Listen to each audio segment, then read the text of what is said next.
What I see is a community questioning the future, asking questions about what's next, and for the most part in a really positive way. So no doubt there's fear associated with the closure of brown coal-fired power stations, and we're going to see that over the course of the next few years.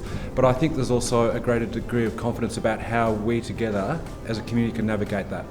No, I think there is an acceptance in this region that the brown coal power stations will shut down, and obviously people in this region are trying to look for what's the next industry to replace the brown coal industry.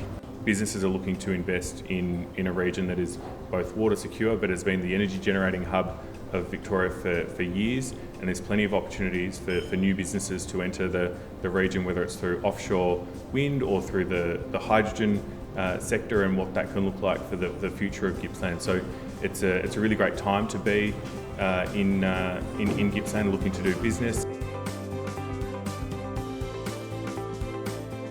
We see ourselves as being central to the learning, the upskilling of students, existing workers in the region, in terms of making sure that on the basis that 70% of students who are educated in the regions stay, live and have their families in the regions, that we need to try and keep people here, and that's why we need to be seen as an attractive proposition for local Gippslanders and those in the Latrobe Valley to provide for their needs here and not having to move away from their region.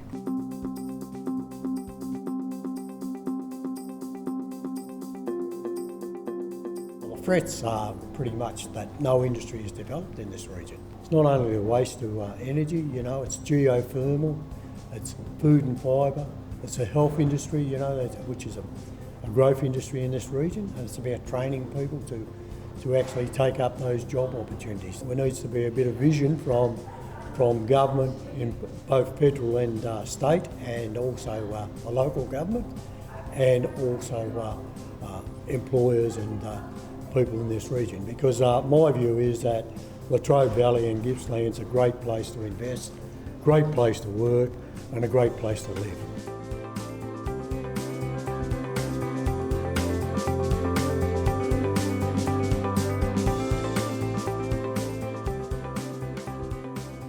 What we're seeing is unparalleled interest and indeed activity around offshore wind, but there's also significant investment occurring with onshore wind, with solar. We've got interest in geothermal. There is just, I guess, a recognition not only by the locals but also by people outside the region that there's an opportunity here with a workforce that's willing to participate. There's an opportunity to actually get some really good investment in the future of energy for this country.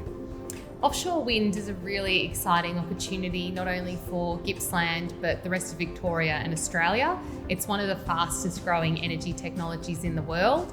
And we're looking at a project off the coast of Gippsland that can supply up to 20% of the state's energy needs, 1.2 million homes with renewable power.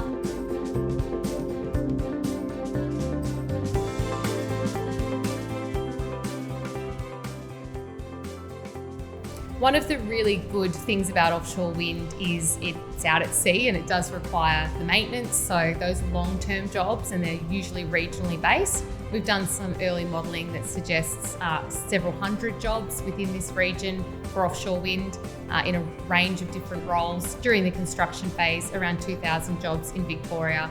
It is quite a big project, not only the wind farm out at sea, but equally the onshore transmission infrastructure and the connection into the grid that offers quite a lot of opportunities during that construction phase.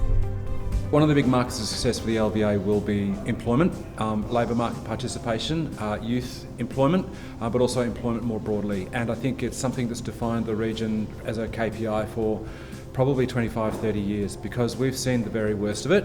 And it looks like at this point, with the pipeline of investment that's coming, something in the order of $30 billion of investment in renewable energy in particular, it looks like we may be on the cusp of a significant change in circumstances. But employment's always going to be the big driver of the narrative in the Latrobe Valley.